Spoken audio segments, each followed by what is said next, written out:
Let me see that. I can't read. It's you-know-who to the rescue! What is up, my fellow gamers? Welcome to the channel.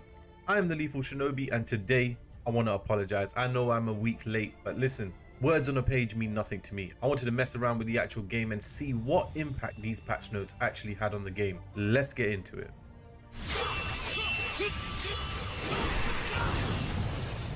In this video, I'm going to highlight some of the key aspects that I believe personally made a huge impact on the game. There are a few other bits and pieces which I'll leave a link in the description down below if you guys feel like you want to read it for yourselves.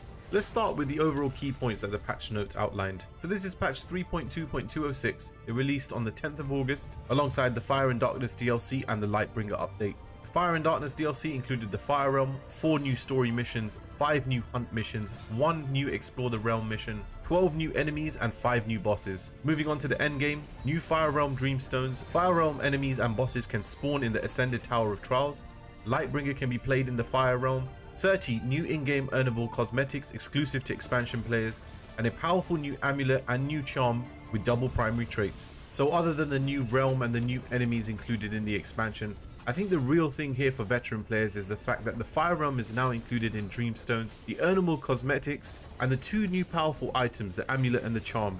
So moving on from here, guys, some details were covered about the Lightbringer game mode, which I've already covered in a separate video. If you guys are interested in watching that, I'll link it down in the description below. There was only one thing to really note here, which was that it was made clear that if you do not own the expansion, none of the Fire Realm content will be available to you. There were some brief notes on the matchmaking beta and the ping system, but there's a few points here under the Ascended Tower of Trials that I want to cover. The drop chance for primal items was doubled, which is a fantastic change, guys. Before, if you had played the Ascended Tower of Trials, sometimes an entire run would go without a primal loot drop. New intense banes, so a new type of bane has been added to the Ascended Tower of Trials. These have stronger, more difficult effects but higher loot bonus, which again is a great addition to allowing us to really grind for those items. I feel like our time spent in the Tower of Trials is worthwhile. Another thing to note here was the Ascended Tower of Trials will now spawn the more challenging Ascended and Exalted versions of realm bosses as you progress higher in the tower.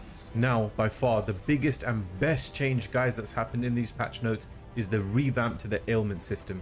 Having played around with these changes for the last week, I can tell you they definitely have a completely different feel to them and really makes the game more interesting to play with an ailment build.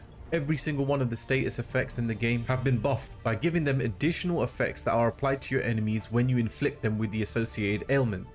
Bleed now increases the damage taken by the target. For poison, the target gains a long duration damage over time effect with a high total amount of damage. Chill now slows the target's movement and attack speed. Shock increases the breach damage taken by the target. Curse decreases the damage dealt by the target. And Ignite causes the target to gain a short duration, high intensity damage over time effect. Now let me just say, this completely changes the way ailments are seen in the game. Not only are they more powerful, they actually add a different level of complexity to applying ailments to your enemies. But the revamp didn't stop there. The ailment chance traits have been removed. Effects that apply ailments are now guaranteed to apply the ailment when specific attacks are performed. For example, with your shield throws. Ailments can now be applied to enemies multiple times, giving you the ability to apply multiple stacks of the same ailment on an enemy. The strength of the actual ailment is now tied to the type of attack that you use. So the stronger the attack, the more detrimental the actual ailment will be. For example, your heavy attacks will apply a stronger effect than your normal attacks. In addition to all of this, there are 2 new traits added into the game that you can actually find on your items now. Ones that increase your ailment power and ones that increase the ailment duration. Ailment power traits increase the effectiveness of the ailments you apply, and ailment duration increases the duration that it is applied to your enemies. Now guys, hidden within 3 lines of text in the patch notes was actually something that is a massive change to the way that ailments work. You can now consume ailments that are on the enemy to instantaneously deal the damage instead of having it dealt over time. This has added a couple of new things into the game. 1, it's added a new mechanic. 2 is the fact that there are now items in the game which allow you to consume ailments, which is another chase, which is great. And finally, the ability to actually apply all of the damage instantly allows you to really feel like a powerful, unstoppable god when defeating your enemies. Moving on from there, I'm just going to briefly mention that there are 86 new Valor Plate cosmetics, 56 new in-game earnable cosmetics for all the players, 30 of them were exclusive to those who bought the expansion Fire and Darkness. For the quality of life improvements, I'm going to have them here up on screen so you can read it. However, just to highlight two things, mission level scaling is now available, and also the UI has seen some improvements across the board. An example is the Forge will now remember which item you had selected after upgrading. This is a great change to see here. I do want to see more. Now moving on to the balance changes, two systems have seen a revamp to the way they work: Overhealth and Rampage. The rate at which Overhealth drains now depends on the amount of Overhealth that you have. It drains quicker when you are nearly at full rate and slows down as it depletes. Additionally, new traits have been added to items that can slow down this rate. They have also replaced the ones that completely stopped Overhealth drain. For Rampage now drains while it is active, but you can keep damaging enemies to maintain it longer.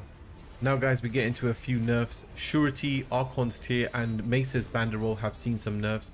Surety, the weak point damage has been reduced. For Archon's Tear, both the critical hit chance and damage bonus have been reduced. And the Mesa's Banderole sees the same, where the critical hit chance and damage has been reduced.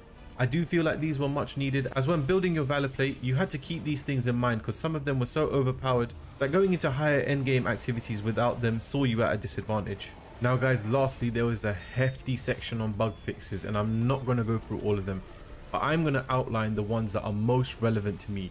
The first of which was the fact that they have included takedown input priority over Archon mode activation. This one affected me the most. The amount of times I wasted my Archon Fury because I was trying to sprint over to an enemy and take them down. I think this is a fantastic change. Following up on this, sometimes doing the spectral takedown saw the enemy take no damage, which was really frustrating. That's now been fixed. Another one to note here was that they solved a multiplayer issue where changes to the player's loadout could revert after closing the inventory. This was annoying more than anything because you'd make a whole bunch of changes and realize everything had gone back to the way it was. Well guys, I know we've been through a lot. Thank you so much for being here with me. I've been enjoying the new Fire and Darkness DLC. I want to know what you guys think. If you enjoyed the video, don't forget to leave a like, comment and subscribe guys. That's all I have for you today. I wish you all a blessed day and I will catch you in the next one.